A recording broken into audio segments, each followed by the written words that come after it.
the Democratic Republic of Sports. The Sportsocracy with ESPN Asheville hosts Tank Spencer and Jeremy Greene. Welcome into the Sportsocracy. I'm Tank Spencer. Jeremy Greene is alongside. It is a Thursday. It's a threadbare Thursday here in the Sportsocracy. If you're new to the program on YouTube, Threadbare Thursday is when we, of course, talk about what we want to talk about. But in the comments, whatever topic you want talked about, we will definitely address as well on this Threadbare Thursday. There's a lot of news about the Beard returning down to Houston last night. The Brooklyn Nets victorious over the Houston Rockets, handing the Rockets their 13th straight loss. The Rockets are like god-awful. And I felt like when Harden came out and he did the hands up and thanking the crowd, I feel like there was part of him going, fuck all y'all. fuck 100%. Y'all. I am in Brooklyn just busting on dudes. Uh-huh. And I am so glad I got out of here. There was a lot of that. They say that the reception for James Harden was mixed. It was lukewarm. You can tell there were all the fans going, yeah, but fuck that guy. Which really disappointed me because I wanted to see some just, Tank wanted somebody to throw one of those full deuce beers at him that they hadn't opened yet. No, come on. Oh, don't you lie to me. We don't want to see anybody get hurt here. But it would be nice if, the majority of the fan base was a little more locked into, this guy fucked us. For many years. Yeah, like from the beginning. See, the thing I couldn't get over if I was a Rockets fan, I'd be watching him right now going, but why couldn't you do that for us? Uh-huh. You learned how to pass. Where did that come from? Did Steve Nash have to explain to you how to pass a basketball? Exactly. For James Harden's entire career in Houston, he was, the prime number one player they had, obviously, but he's also the prime number one reason that they didn't win. And, the way that it would be still sticking in my craw the way that he ended his tenure in Houston. Oh, absolutely. Dogging it at the beginning of the season, showing up looking like Fat Albert. It's just it's not good. No. I still contend he was wearing a fat suit. There's no way you can lose that much baby fat. And this is how I can tell you've always been a little portly. You keep talking about him wearing a fat suit. Do you realize how cumbersome them things are? You look like a sumo wrestler, and they're plastic. Doesn't work that way. He had a Whataburger or two, or 20. He had been to In-N-Out, and they asked if he was going to eat it in his car, and yes, he was. You're talking about the fast food place, not the strip club that he hung out at, right? Yes. Okay. That strip club has phenomenal wings, by the way. In-N-Out? No. No. I never can remember the name of that place. It's the one that Lou Williams got caught in. Magic City. Yeah. That place does have good wings. Yeah. And among other things. In college basketball last night, we had some, at least one team stepped up. Syracuse. They didn't really want to win. They didn't mean to. I literally said first team to 50 wins. I was right. Yeah, you kind of hit that nail on the head. That game set basketball back about 40 years. Oh my I God. had somebody message me and go, what happened to Clemson? And I said, my only response was, I didn't think they would be not able to score as much as Syracuse was not able to score. And I don't have a better way of putting it than that. That game's almost as bad as the Oklahoma City Dallas game last night. It's the lowest scoring NBA game, I believe, since 1997. I don't know that to be a fact, but I got a pretty good feeling. Yeah, can I be really honest about something with the Dallas Mavericks? Yep. When Luka Doncic doesn't play, they're a borderline expansion team. I don't care if they have Chris Stapps or not. Mm-hmm. They're a borderline expansion team without him. They would be the worst team in the NBA without him. But they do have him, and he's one of my favorite players in the NBA. As he should be. He's fantastic. Speaking of Luka Doncic, he's a guy that was a pro as a very young teenager, and now apparently the opportunity is coming to the United States for that to happen. The overtime. Is LeVar Ball running this? No, he's not. Never lost. Actually, I heard this morning on Key J and Z that Jay Williams, and he named a few other names. I didn't put them to memory. He's on the board of this. I think he said Carmelo Anthony was involved as well.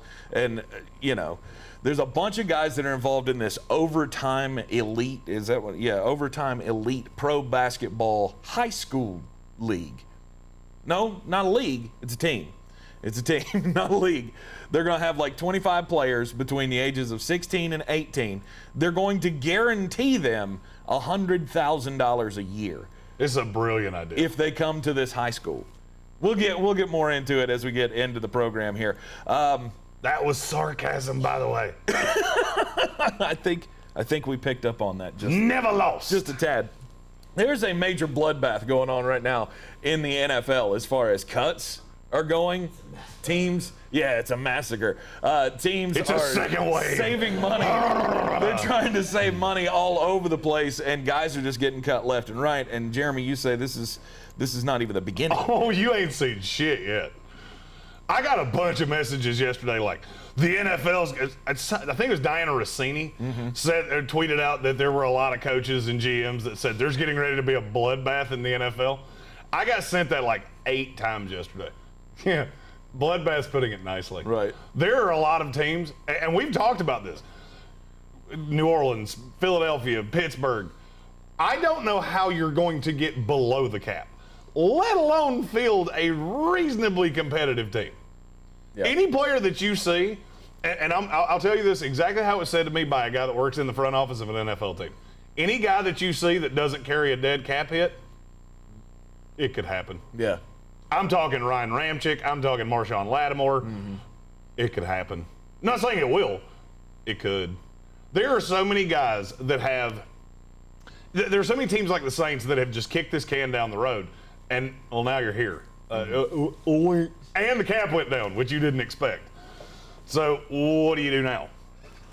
I mean, you can't – this is not like Madden where you can clear cap penalties and go, look, I have a shitload of money now. Right. It doesn't work that way. So a lot of space is being made for teams in their cap, but we also have the Offseason Files. Offseason Files today, Detroit and Cleveland. Hopefully. That's what we were going to do yesterday, and then we sounded like this. Hopefully the signal will hold out today so we can get through the entire program and we can finally good for you. We can finally get to the off season. So there are no warning signs going on right now. We're all good. All right. Good. Yeah, I will tell you this. I firmly believe if you gave me a cell phone with a strong enough Wi-Fi signal and YouTube, I think I could land a plane. Like, I think if I was on a plane and a cat attacked the pilot or some shit, I think I could land that plane. I don't think any of us want to trust you with that. No, I mean, I'm not saying I would sign up to be on that plane. All right. I'm just saying if shit broke down, the underdog's here to save the day. That's all I'm trying to say. All right, Offseason Files, Cleveland and Detroit. Coming up today, we'll talk about all of their options in the offseason. We are live in the Wicked Weed studio, wickedweedbrewing.com. Go online, make an order today. Yes, you can do that now, thanks to the there's one positive thing that has come out of this shutdown is we figured out how to have online beer orders. Yeah, because everybody figured out if I stay sober for more than 6 hours, I'm going to be afraid I'm in Fahrenheit 451, and then I become very lethal to other people. Right. I guess some would say this has been a dangerous time in America with everybody stuck at home, but we do what we got to do. wickedweedbrewing.com. Drink different. In the NBA last night, yes, James Harden made his return to Houston. I say I'm upset. I'm upset at the fan base. I was hoping it was going to be a majority of boos last night. But it's there's like 3,000 people there. Yep. You would have literally been able to hear individual people saying, "Fuck you." Damn, now I'm disappointed. That would have been cool. Kind of deserves it, doesn't it? Just span the camera and you see some guy going, "You're a bitch." I would have enjoyed that. see some guy at a law firm. He gets sat down in the boardroom the next day like, something you want to tell me, Dave? That looks like you calling James Harden a bitch at the arena last night. Right. It was me. James Harden didn't have quite the scoring night that we thought he would, but I mean, he ended up. He still had 29. But he did. But yeah, right. But I mean, we were thinking low number should have been 30. I thought low number should have been 62, but that's just me. He would have come back. He would have wanted to put up points, but no, he did it. He didn't stray from the plan, and he did it kind of shittily as he just dug that knife in a little bit further, getting a triple-double and showing them, yeah, see, I'm a team guy now. He went trip-dub. He did some stuff. 29, 10, and 14. That's a pretty damn good night. And the Nets were never going, I mean, this was never going to be a contested game, obviously, because the Rockets are dog shit, and they've lost 13 games in a row. I don't know. I think it was just 2 days ago we were having this discussion about J.B. Bickerstaff, and I don't know, maybe you should just go ahead and fire the dude right now. He's been set up in a no-win situation with a franchise that has no players, and the one player that they do have, well, I guess, I don't know, is John Wall making his way back to being a player? John Wall's turned into James Harden light. He can score, and he doesn't do much else. Yeah. The Rockets are one of the grossest teams to watch on television I think I've ever seen. No matter how they're constructed, whether it's Christian Wood or John Wall, Eric Gordon, it's just gross to watch. There's so many dudes that are card-carrying captains the team gets money. This is what happens when you have Russell Westbrook and then go, we have to get rid of him immediately. You wind up with John Wall. Mm-hmm. They are a very, very bad team. And, they've already won 11 games, though, so there's no chance of them hitting the worst record in NBA history. But no, but they may not win another game all year. I was going to say, I think their second half might set some kind of a record, because the second half of the season is coming up. We got the All-Star break, several teams hitting their break already. I think tonight is the last night for the first half of the regular season. It is. So I think the second half is going to go even worse. The second half is going to be insane because you got 26 teams that think they're playoff contenders. True. You're going to, I'm telling you right now, you're going to see a trade made where a high-level player winds up on a team that you go, oh, they're not good, and they know that, right? No, apparently they don't. Looking at you, New York Knicks. The Knicks are a team I can see pulling a deal for Victor Oladipo or some shit. Mm-hmm. And you just, wait, why? Why did you do that? So we can make the playoffs. So you can be a 7 seed and get reamed out by the Brooklyn Nets? Yep. Cool. It's where a lot of teams are in the NBA, though. I mean, it's a Alex fight Sanders for said relevance. John Wall's better than Russell Westbrook. I agree with you, and I've said that for a long time. Which says everything you need to know about how I feel about Russell Westbrook. Right. Because I hate John Wall. It's a fight for relevance for everybody else that's not in the top, 8 teams in the league? Everybody else. I don't even know that I'd go that far. Really? I don't know that there's that many teams. The NBA is disgusting. You watch the Utah Jazz look like the Gonzaga Bulldogs. Like, they play teams you just go, you have no shot of beating them. Mm-hmm. But then you got like this, like Portland and Golden State last night. I watched part of that game and went, these two don't have a snowball's chance in Atlanta of beating anybody in the playoffs. Right. Oh, you win a series. Cool. Then you get to meet the Lakers or the Jazz.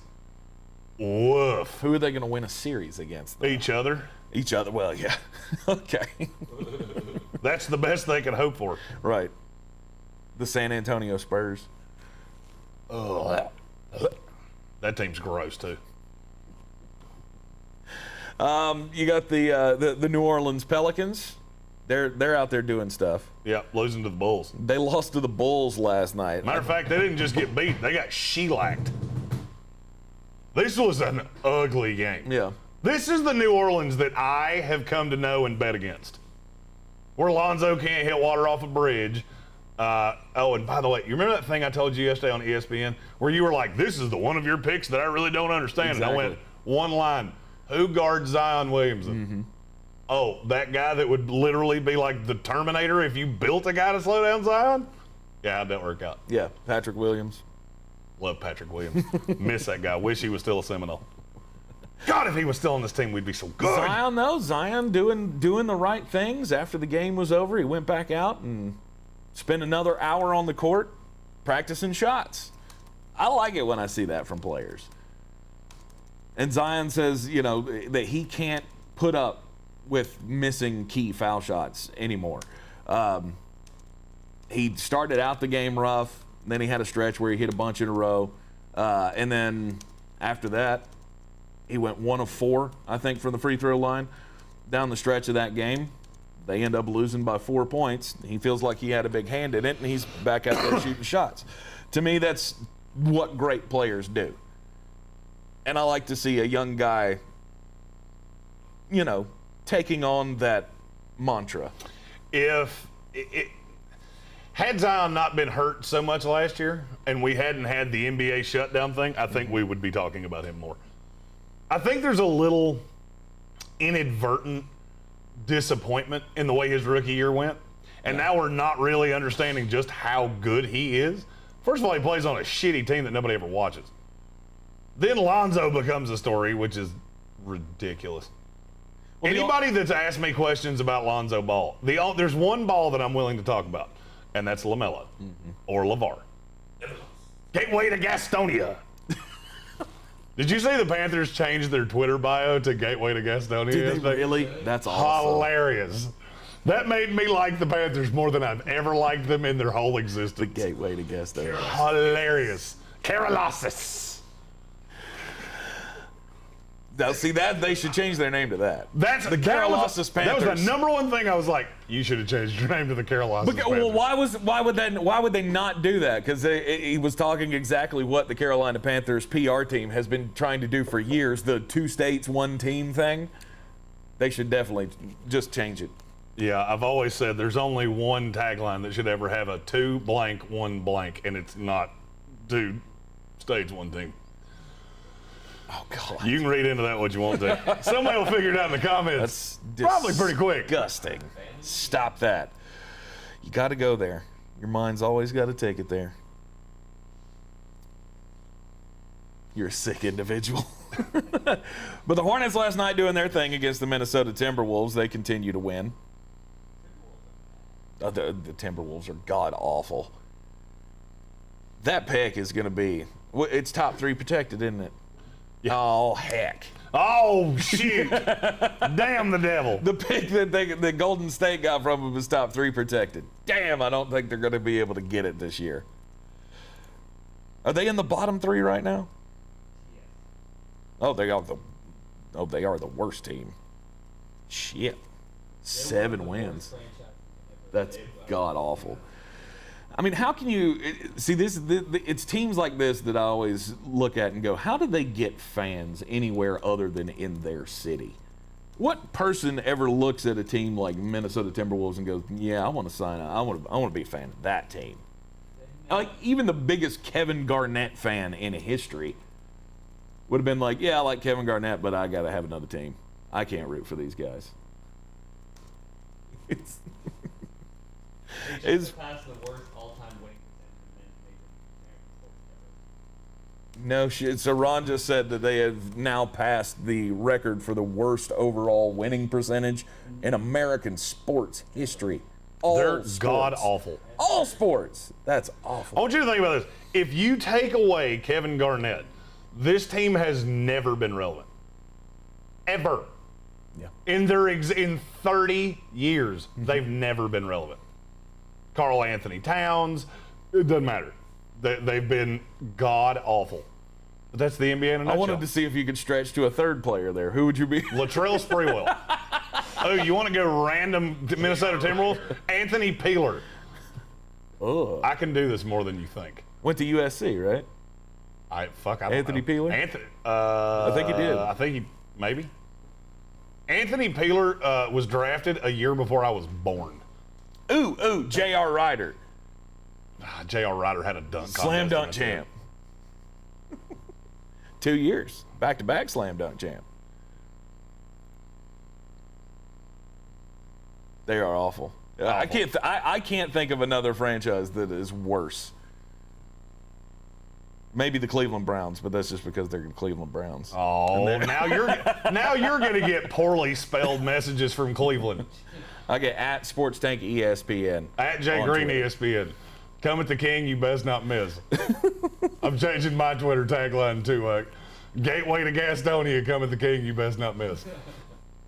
Yeah, I'll be doing that after the show. Wally Zerbiak. Oh, that's a good one. Yeah. The pride of Miami of Ohio.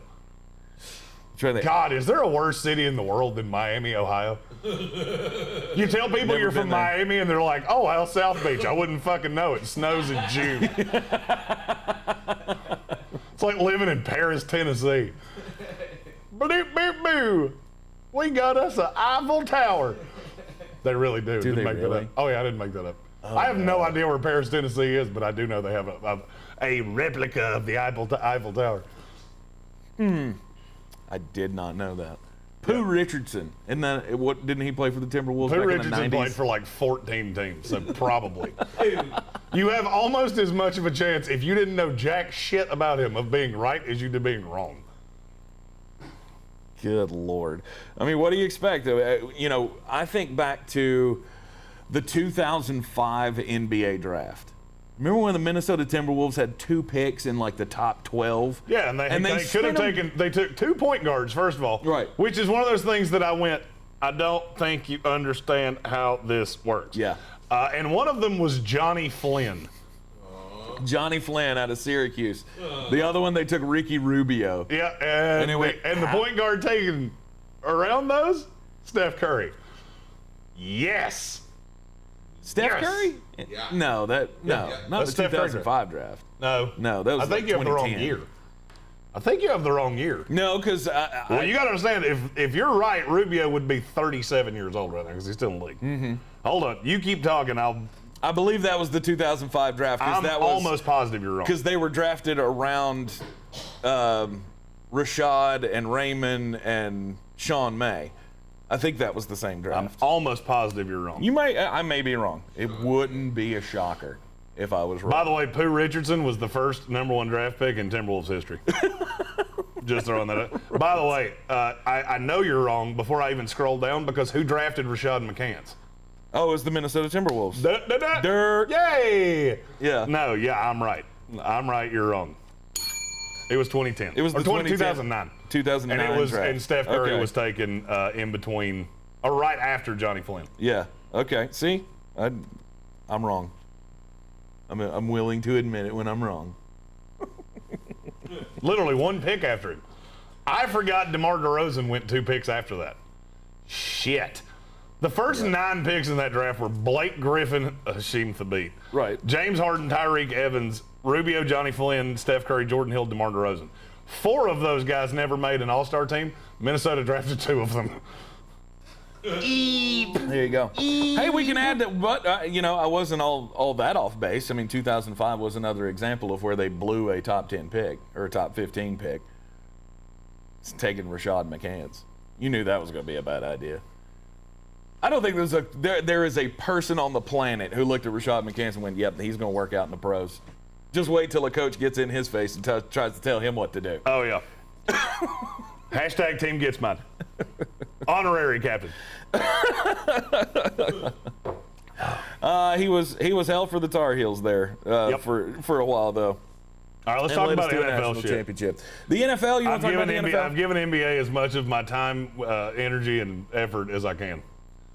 Okay, you don't even want to talk about Donovan Mitchell complaining about the referees? No. Oh, come on. I love it when he gets all animated. Yeah. Calling the officiating. Here's the title of that. Ridiculous. Officials suck. Oh. Old ham hands over there. It has been a bloodbath so far in the NFL as teams are trying to create cap space. They're making cuts all over the place. We had a slew of these yesterday or day before yesterday with Kyle Rudolph and Henry Anderson from the Jets. Oh, yeah, Henry Anderson. How I cried myself to sleep last night. The guy that y'all paid $8 million a year to get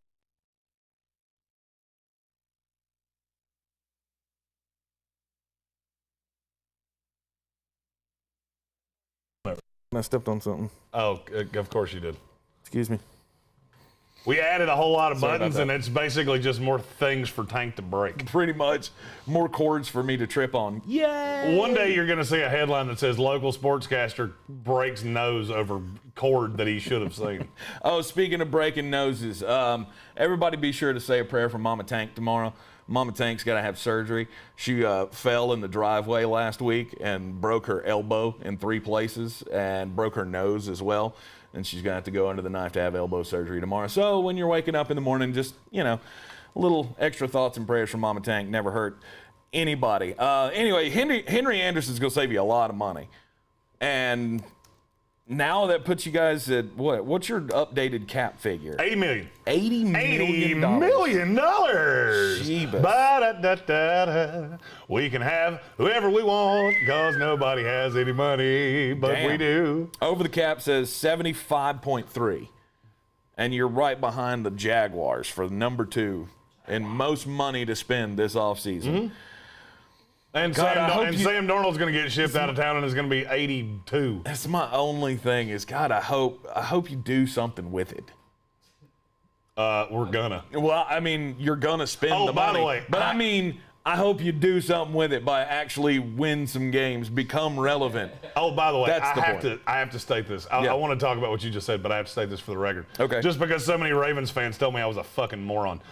Did you see the headline on ESPN from Jamison Hensley, the Ravens beat writer? No. They will not be pursuing a number 1 receiver in free agency. There you go. I don't just make this shit up. Like, I don't just go, who can I piss off today? No, I'd been told that. What is the point? We can chase Kenny Golladay, and he's going to go, oh, what am I going to do? I'm going to have to turn into Dennis Rodman on every deep ball he throws? Pretty much. I'll piss. Allen Robinson, however, did come out yesterday on Chris Collinsworth's podcast. He said, I don't give a damn who's calling the plays, and I don't give a damn who's throwing the ball. He has jet written all over him, and it makes me go 6 to midnight yesterday. Galladay? Allen Robinson. Allen Robinson. I think so much higher of Allen Robinson than I think not our industry, but the average fan does. Because he's never had the best quarterback he's ever played with in his life was Blake Bortles. In his life that he has ever played with is Blake Bortles. Mm-hmm. Oh, God, the thought of Zach Wilson to throw into him.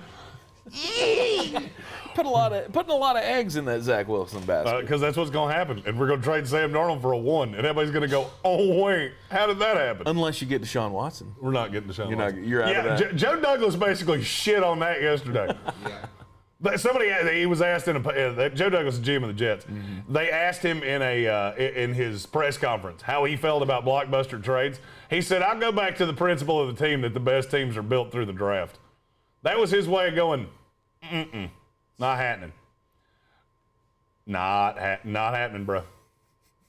Now, I'm okay with it. It seems like the list of suitors for Deshaun Watson keeps getting smaller and smaller and smaller until eventually... I don't know that there is one. That's what I'm saying. Until eventually Houston may just be left with sitting in this puddle of piss that they've made for themselves.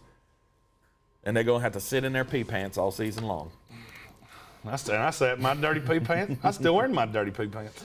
Kyle Van Noy got cut loose by the Miami Dolphins. Saved them a boatload of money. Not usually something that you see when a guy gets brought in on a 4-year contract, gets immediately made the captain and a leader of this team, and then the team goes, yep, done. We're out. There are a lot of very angry people about this Kyle Van Noy thing. Because it doesn't make a whole lot of sense. I mean, Kyle Van Noy was adopted as the captain of this team. Mm-hmm. He's the grizzled veteran leader of the defense.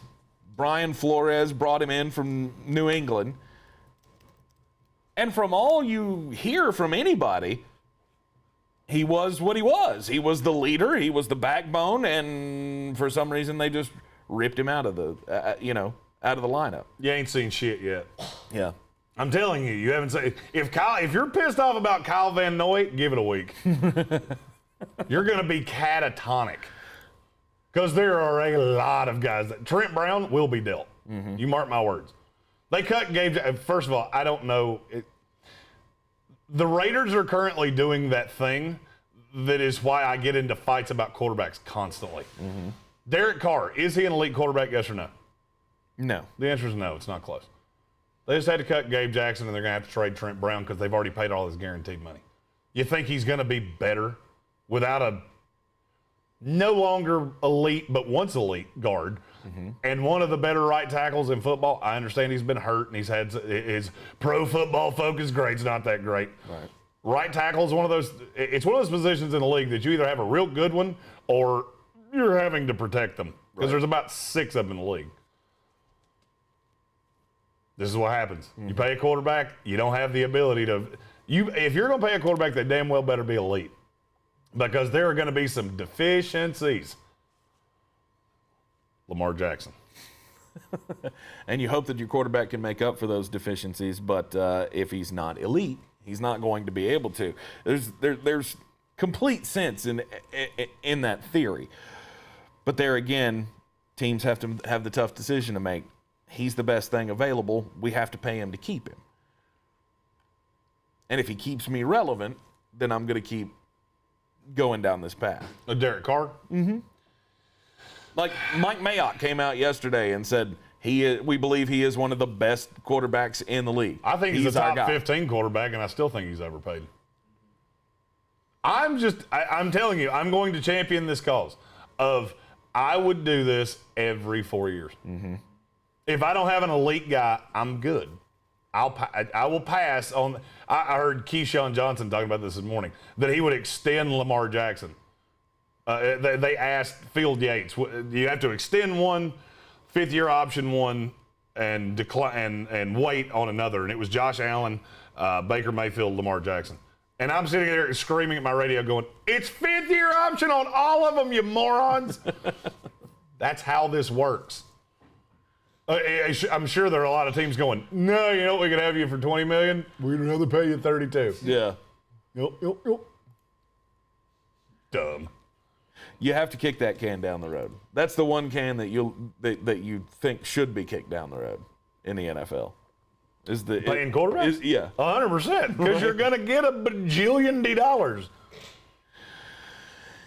Yeah, you're stuck. But that's why I'm looking at the Jets situation right now going, we have 4 first-round picks in the next 2 drafts, more than any team in the NFL, not named the Detroit Lions.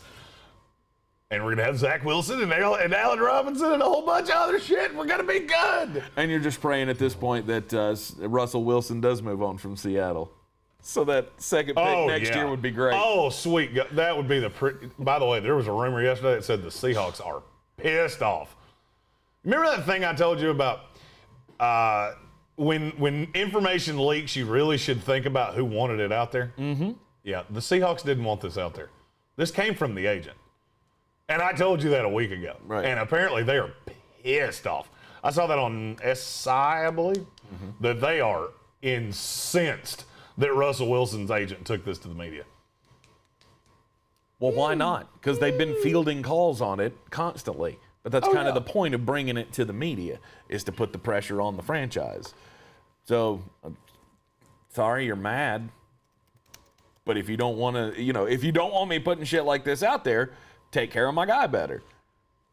Patrick Holt said in the comments, Baker Mayfield and his wife reported seeing a UFO in Texas. Oh, God. That's the least surprising thing I think I've ever heard. Fans in Cleveland have been reporting for the last 3 years that they've seen an above-average starting-level quarterback, and I hadn't seen that shit either. Oh. Dual fictions. Love it. Whoa, we were. Yeah. Good on you, brother. I will live on a UFO before the Cleveland Browns win a Super Bowl with Baker Mayfield. Yeah. At home with Baker Mayfield. That is the most unfortunate ad campaign ever. Why is that? Because what are the Cleveland Browns every January? At home with Baker Mayfield.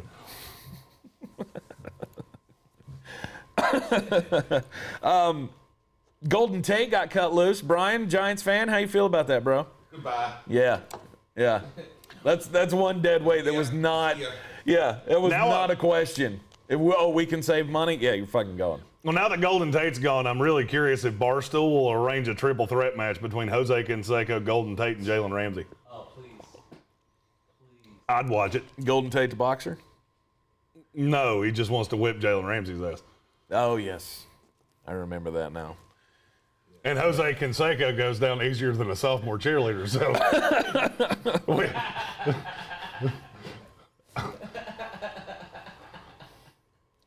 Jose Canseco fought me and lasted 8 seconds. Barstool, I'm in. I will knock his fucking brains out for a tenth of what you paid the intern. You'll get one good hit in. I'll get one good hit in and he'll crumple like a. Good Lord. Unreal. Golden Tate being cut loose, that saves the Giants quite a bit of money, depending on when the cut time. How does that work? Can you just say, we're going to cut you and then hold on to him until after June 1st? No, you designate him as June. It used to be that way. Yeah. It used to be that you had to hold on to a guy on to June 1st, and then the Players Association went, no. Right. Fuck this all the way. And now you can designate a guy a June 1 cut. So basically, and there are some logistics to that, but yeah, you say we cut him after June 1st, it rolls over to that way. And that way you can hit the open market and not be trying to find a job in June. After the draft, after everything else. Right, after the mini camps and OTAs. But now you can't do that until after the league year starts. Mm-hmm. I actually think you have to wait until there's a day you have to wait for that. It's not long after the league year starts, but I think it's after the first day. Mm-hmm. Well, we know the league year starts on St. Patrick's Day this year. And we're working our way through the Offseason Files. I will be live streaming from Savannah, Georgia on the first day of free agency. I'm Irish. It's St. Patrick's Day. My birthday's the day beforehand. I might be speaking in a language that I didn't bother to explain to you. This could be a lot of fun. I will sound like Ozzy Osbourne's kid. You're going to be broadcasting from somewhere. We don't know where you're going to be. Is this still Savannah, Georgia? I just said that. Well, you told me yesterday you might still be going to Las Vegas, so I'm trying to figure out. That would be on the 18th. There is an entire possibility right now that we have to really figure out logistics here. I thought about this. I'm not driving all the way to Savannah to drive all the way back to fly to Vegas. Right. So in theory, I would rent a car, drive to Savannah, fly to Charleston, go to Vegas, fly back to Asheville. Yeah. That'd be a smart idea. Just a hat rack. Don't take 17 one-way flights. Yeah, don't do that. It's not good. That's the dumbest story you ever told. Yesterday on the ESPN Asheville show, he's talking about one time he was trying to get from point A to point B and decided, well, I've got a return flight already booked, so I'll just take planes until I randomly land in Houston. And it took 2 full days for him to to fly to Houston. Yeah, I slept in an airport for like 30 minutes at a time. It was god awful. I had mentally checked that out of my head until over the weekend somebody brought it up and I remembered it and went, oh God, that was a dumb thing I did one time. Yeah. Yeah, I flights to get to Houston from Asheville, North Carolina. I think I could have walked faster than I actually flew there. And probably would have slept. Would you not more. have gotten faster, though, if you just waited for the next flight? 100%. Yeah, it would have taken 6 hours. I didn't, in fairness, I didn't know that at the time, and that's what you have been hung on. They canceled my flight. There wasn't another flight, and then I don't know how airline shit works. Right.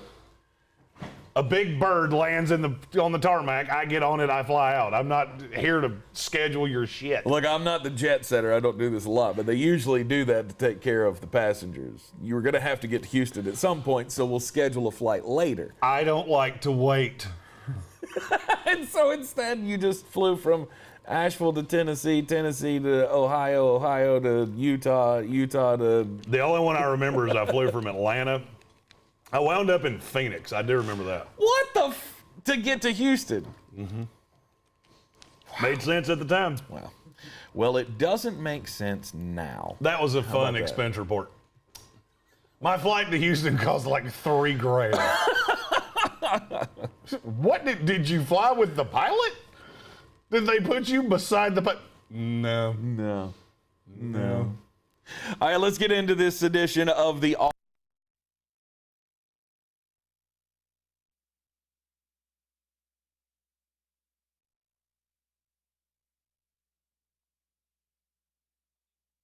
Take this cord away I'm from going him. to. I'm going Give to. me that. I'm going to put it way over here. Put it away from you there. So I can't unplug it anymore because I think that's the microphone, and that's not a It good is.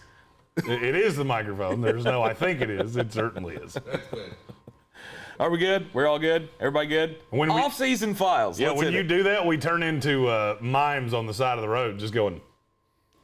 Yeah, never good. All right.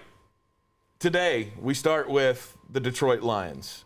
Detroit. The god-awful Detroit Lions. They got Jared Goff in the trade for sent Matt Stafford to the Rams. Get Jared Goff. What's their number one thing going forward now? They've got the new head coach installed. What is the priority for the offseason? We know they're not going to be contenders, but how do they start building the blocks for Dan Campbell? They have to resist the urge to jump in line. The GM, what's his name? I'm blanking on his name. Brad Holmes. Brad Holmes, yes. Said the other day that I lost my train of thought. Brad Holmes said about the Detroit Lions. Our camera disappeared.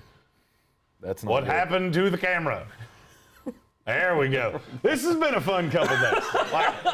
Every time shit happens, it's fun.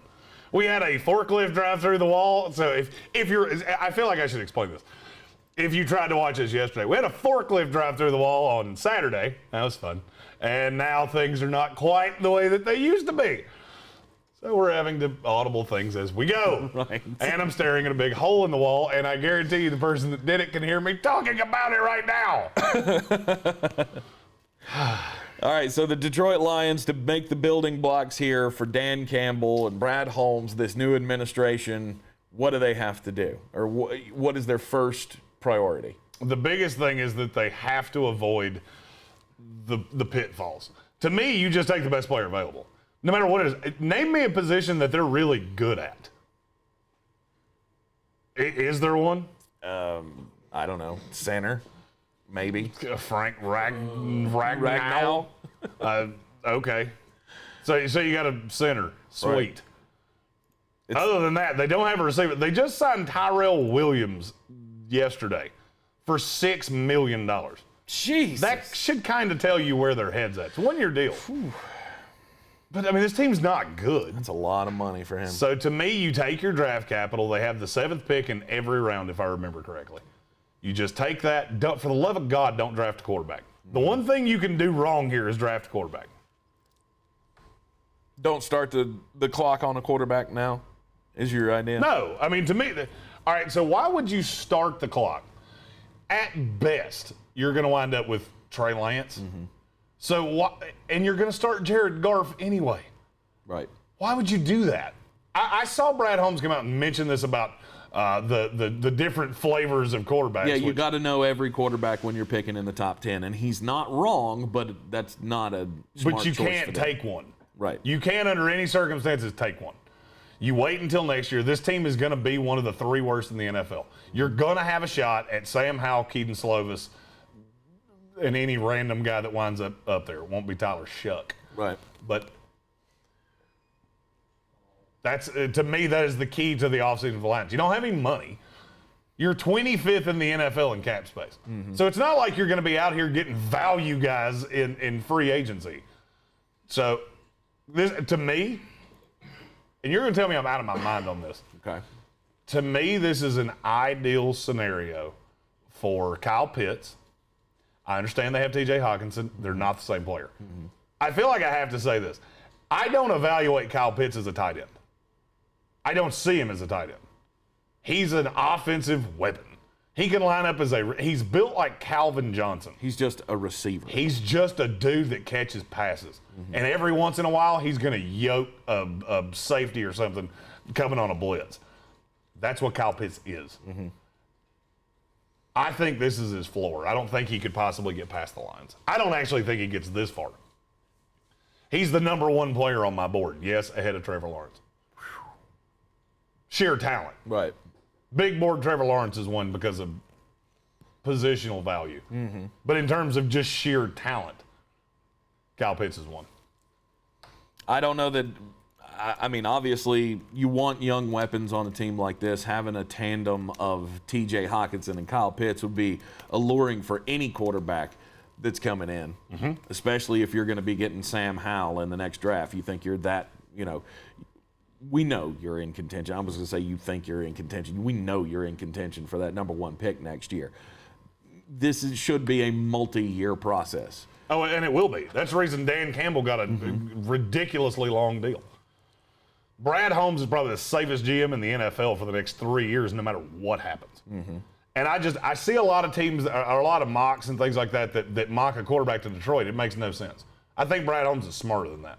He knows this team is going to be god-awful. Get a piece. You basically get a free piece in Okudah because he was so bad last year. Right. And now you've got a young base. And I'm telling you right now, Okudah, I'm buying as low as it gets. And guess who he's going to be learning the position from? Aaron Glenn, who is one of the best corners I've ever seen that no one talks about. He was a great Jet, and now he's a great coach. And they brought him in around Dan Campbell. Brilliant decision. I actually think the Lions are not in that terrible of a position. You're going to suck for a year. I mean, this year, if you go 0-16, I will not be surprised. Well, you're probably going to suck for a couple of years. I don't know about that. I really don't. So you have 2 extra picks from the line, or you have 2 extra ones from the Rams starting next year. So you're going to be able to add 2 first-round level talents every year for the next 3 years. Save this one. Right. So this year you had the best player available. Next year you're going to draft a quarterback very, very high with your own pick. And then you add skill players around that. And you've got guys like Okudah, Frank Ragnow. They have a few pieces. They just need way more of them. Right. They're going to be losing a lot of weapons in this offseason. Marvin Jones is gone. They're not bringing him back. Gone. Kenny Galladay's gone. Kenny Galladay's not definitively gone. You think they franchise tag him? No. I mean, well, they could. Nothing with Detroit would shock me. You can't, I mean, you look at how bereft this team is of talent. You can't really let somebody like Kenny Galladay walk out the door for nothing. Now, at the same time, if you franchise him, it becomes guaranteed, and that gets ugly. Right. But they could. You're a team that's already $20 million over. They also said that they're $9 million over. Or excuse me, $9 million over. It also says a lot to me that they came out and said that they were looking at what would be best for them as well as what's best for Kenny Galladay. That tells me a lot. The Lions are trying to change, with the Brad Holmes hire, they're trying to change a very long history of not necessarily doing what's best for the player. This has not always been a player-friendly place to play, and they're trying to change that mindset. It's the reason they traded Stafford to the Lions as opposed to the Panthers. Is because they think in the long run, showing that they're a franchise that does right by their players will do them more good than what they would have gotten, the little extra they would have gotten from the Panthers. This becomes DeAndre Swift's team for this year. Hey, what are you saying for? Because he's a running back. He's a running back. He's the best weapon they have. Actually. I was going to say he's a running back not named blank, and then I thought about it and went, nope, don't want to build my team around any running back. Any running back. But he's the starting piece. And he'll be the featured guy in the entire offense this year. Yeah. Wee. I mean, I look for him to have a good sophomore campaign, and they need to focus on the important building blocks, linemen, all over the place. If you're going to do any moves, I think that's the number one starting spot for the Detroit Lions. I think they have to make sure that you shore up all linemen, defensive line, because they were god awful against the run last year. You got to get guys on that offensive line to be able to open holes for your running back, and you got to be able to protect your quarterback that's going to be coming in next year. Not so worried about Jared Goff, but him having protection obviously is going to help anything that he can do for this franchise. I mean, this was a planned move to be stuck in this scenario for 2 years We got 2 years to turn this thing around. Acquire some pieces, focus on the building blocks, chew some kneecaps, and see what we have at the end of this rebuilding process. The problem with the Lions is they're always doing this. First off, you have to have confidence that they're even going to be able to do something useful with the picks that they get.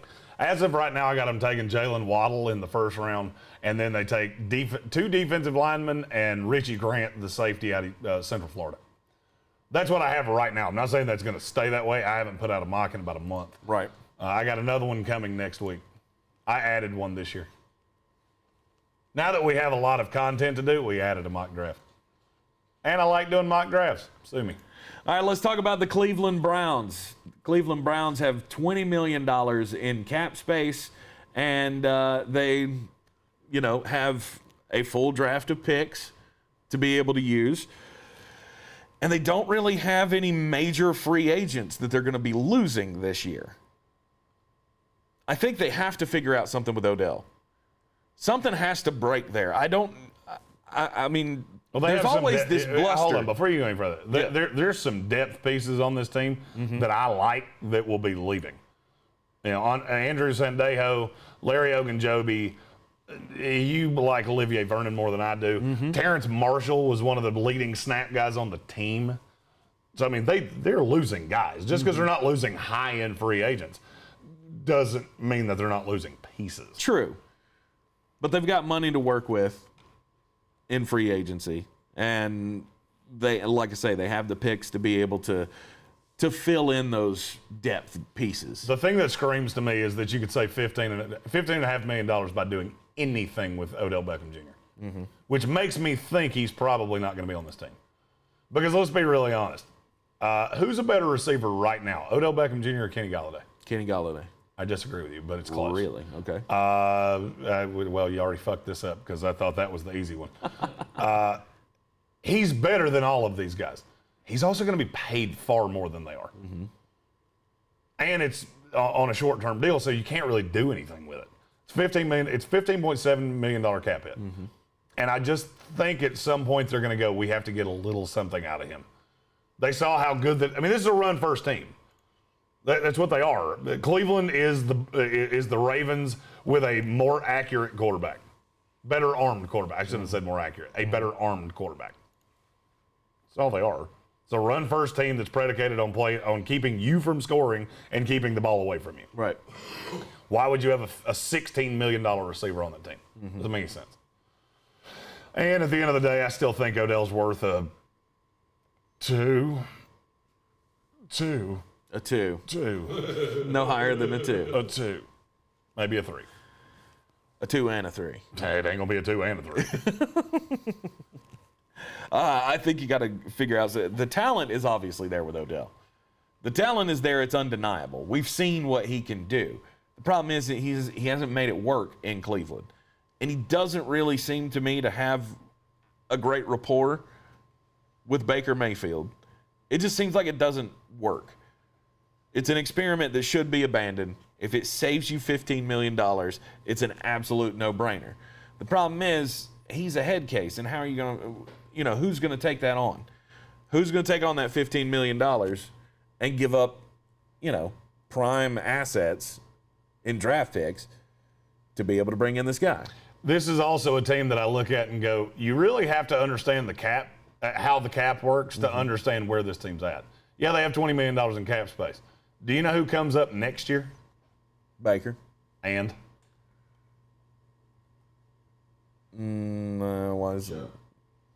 Chubb's one of them. Who's up? Sheldon Richardson, yeah. Baker Mayfield, Denzel Ward, and Nick Chubb. Oh, okay. That's $70 million right there. Yep. All right, I'll be nicer and say it's 60. You can't go crazy spending money. The year after that, the year after that's actually worse. Jarvis Landry, Jack Conklin, J.C. Treader, Joel Bitonio, Kareem Hunt. You got a lot of guys to pay. Yep. This is, to me, from here on out, I'm going to call my rule about quarterbacks, I'm going to call it the Baker Mayfield rule. Because you do realize that probably half the guys I just said will not be on this team because you paid Baker. You give him $30 million a year, which you're gonna. Yep. And half those guys are no longer on your team.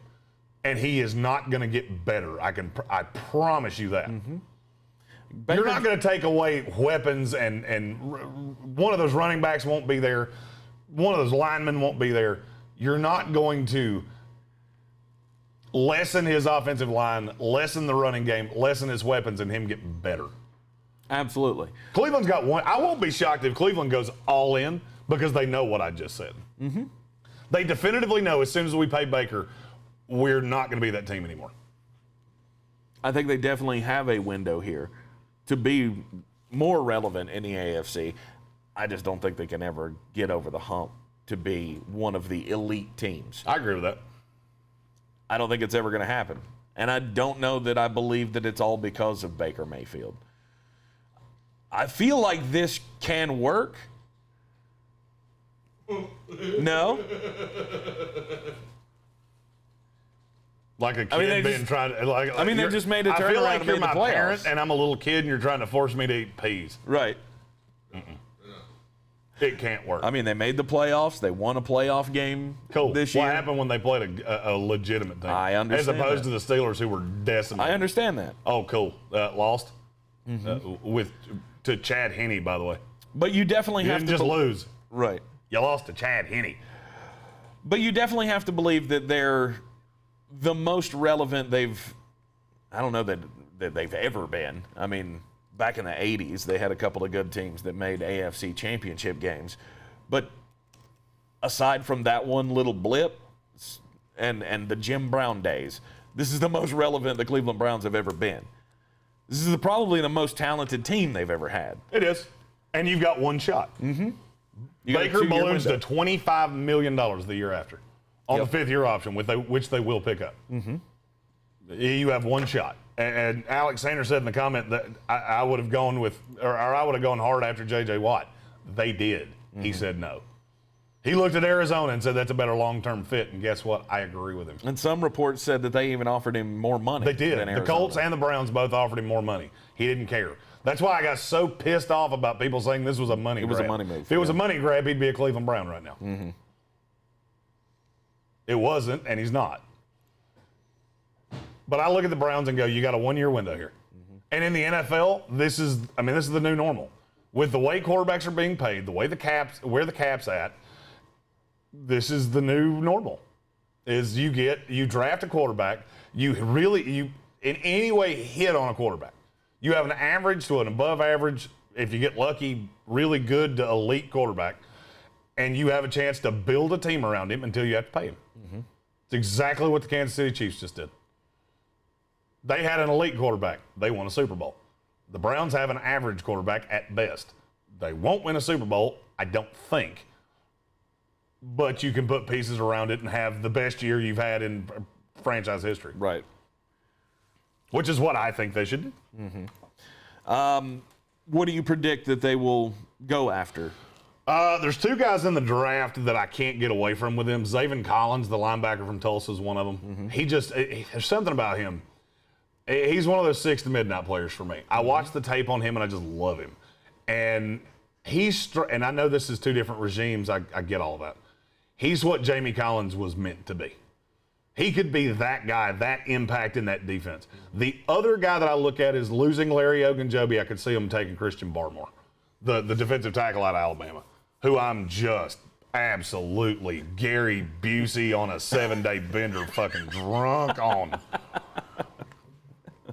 They can't have him. He needs to stick around to 32. That's not going to happen. I can't tell you what's going to happen. I can tell you definitively what's not going to happen. You can tell me definitively we're not getting Christian Barmore. As of right now, I have them taking Christian Barmore because I have Zaven Collins going a couple picks ahead of them. All right. I think if all things were equal, I think they would take Collins. Mm-hmm.